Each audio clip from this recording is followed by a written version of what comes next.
Кайырлы күн, достар. Бүгін авокадо, жұмыртқа, сүзбелі сырдан пайдалы әрі тез дайын болатын бутерброд дайындайтын боламыз. Ол үшін бізге қайнатылған жұмыртқа, авокадо, сүзбелі сыр және нан қажет.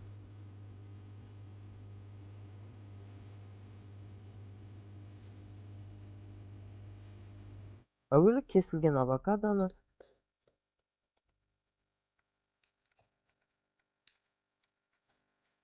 екі жұмыртқаны,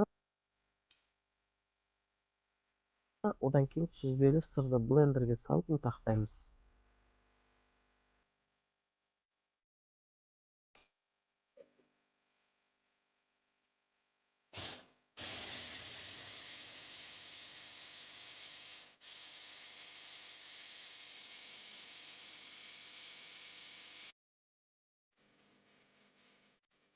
Түсі де дәмі де керемет езгені кішкене етіп кесілген нанның бетіне жағып дастарханға ұсынуға болады.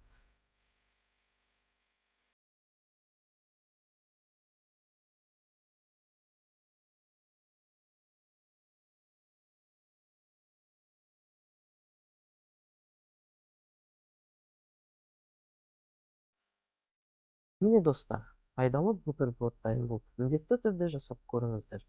Видеоның соңына дейін көргендеріңізге рахмет. Каналыма жазып лайк қоюды, комментарий жазуды ұмытпаңыздар. Келесі кездескенше аман болыңыздар.